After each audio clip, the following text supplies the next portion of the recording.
জড়ানোর সম্ভাবনা খুবই কম ডাইরেক্টলি, কিন্তু আলটিমেটলি ট্রাম্প সাহেব এই ভুলটা কিভাবে করলো? এবং আমার মনে হয় এটা মাত্র শুরু, আবার উনি আক্রমণ করবে। এটা যদি হয় তাহলে আমেরিকার ওখানে মধ্যপ্রাচ্যে 40,000 মার্কিন সৈন্য এবং ওদের পরিবার রয়েছে, তারা কোথায় যাবে? এই সেন্টার ফিউজ যেটা ফোর্দো, হ্যাঁ, সেখানে তো তাবা হয়ে যাওয়ার কথা, ওখানে খালি 3টা খোলের মতো। তার মানে কি? আপনি প্যাসেজ প্রবেশদ্বার ধ্বংস করেছেন, যেখান দিয়ে বাতাসযুক্ত সেতু ধ্বংস করেছেন, আরো ধ্বংস করেছেন, মেন জিনিসটা তো ধ্বংসই করেননি। Yes. মিডনাইট হ্যামার্স ব্যর্থ হয়েছে, এটা হচ্ছে হেডিং।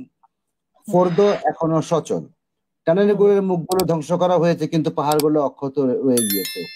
এবং তারপরে বলা হচ্ছে যে 1,000 পাউন্ডের টমাহক দিয়ে চেম্বার ধ্বংস করা সম্ভব নয়। 90 মিটার পাথর নিচে থাকা বিকল্প কমেন্ট সিস্টেম অচল করা যায় না 30,000 পাউন্ডের টাংস্টেন ফেলে। এই কাজের জন্য সুইচ টিপতে হয়, নিরাপত্তার বৃত্ত পুড়িয়ে দিতে হয়, পরিকল্পিত ব্যর্থতা সাজাতে হয়। মিডনাইট হ্যামার ফোর্দোকে থামাতে পারে, এটা থামাতে পারেনি, শুধু ওয়াশিংটনের স্ক্রিপ্টই নষ্ট হয়েছে। এটা দিয়েছে একজন রাজনৈতিক বিশ্লেষক, ওনার নাম হচ্ছে থমাস কেইথ। এখন আপনি যেটা বলছেন, এখন Americans are very lucky, they do not only have they have a nuclear bomb, they have a person with nuclear brain. He is none other than the President Trump. ওনার মাথার ভিতরে যে কি আছে আল্লাহ মালুম। একজন ভদ্রলোক রো খান্না, উনি কিন্তু ইউএস ডেমোক্রেট পার্টির সদস্য, উনি বলেছেন যে কার অনুমতি নিয়ে, আমেরিকান ডেমোক্রেট পার্টির সদস্য বলছেন কার অনুমতি নিয়ে এই যুদ্ধ রচনা হলো, কংগ্রেসের অনুমতি ছাড়া।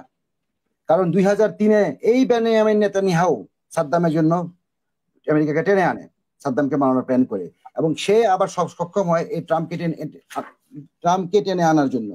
আমরা তো কেউ কল্পনা করিনি। আপনি দেখেছেন আপনার লাস্ট অনেকগুলো টকশোতে আমি বলেছি আমেরিকা যুদ্ধে জড়ানোর সম্ভাবনা খুবই কম ডাইরেক্টলি, কিন্তু আলটিমেটলি ট্রাম্প সাহেব এই ভুলটা কিভাবে করলো? এবং আমার মনে হয় এটা মাত্র শুরু, আবার উনি আক্রমণ করবে। এটা যদি হয় তাহলে আমেরিকার ওখানে মধ্যপ্রাচ্যে 40,000 মার্কিন সৈন্য এবং ওদের পরিবার রয়েছে, তারা কোথায় যাবে?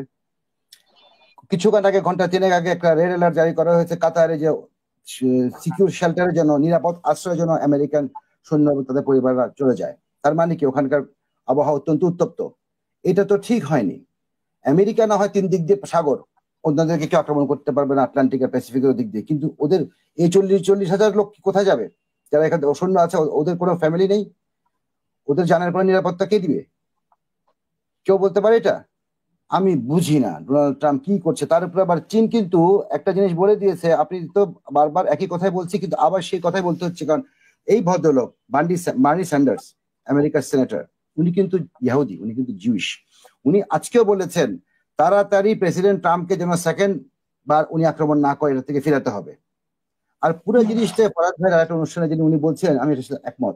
পুরো জিনিসটা হচ্ছে আপা, ওয়ার ইজ মানি। এই যুদ্ধ হচ্ছে, এতগুলো অস্ত্র ফেলে যদি আপনি স্যাটেলাইট পিকচারে দেখা যায় এই সেন্টার ফিউজ যেটা ফোর্দো, হ্যাঁ, সেখানে তো তাবা হয়ে যাওয়ার কথা, ওখানে খালি 3টা খোলের মতো। তার মানে কি? আপনি প্যাসেজ প্রবেশদ্বার ধ্বংস করেছেন, যেখান দিয়ে বাতাসযুক্ত সেতু ধ্বংস করেছেন, আরো ধ্বংস করেছেন, মেন জিনিসটা তো ধ্বংসই করেননি। এতগুলো বোম কোথা থেকে ফেলেছেন আপনি? কি ফেলবেন? কি কাজ হলো? তেল বানানো হবে ওভাবে, যার যার কমিশন সে পেয়ে যাবে। এটা বিস্তারিত সত্য বললাম না, আপনারা তো সবাই জানেন কেমন সিস্টেম কাজ করে। এর ভিতরে আবার শি জিনপিং বলেছেন যদি মার্কিন যুক্তরাষ্ট্র আন্তর্জাতিক আইনের তোয়াক্কা না করে, তবে মার্কিন যুক্তরাষ্ট্রকে ছাড়াই পৃথিবীর সামনের দিকে এগিয়ে যাবে। তার মানে China is ready confront America. ধন্যবাদ আপা, আমাকে একটু দিলে আমি যাই এখন, আসি তাহলে আজকের মতো।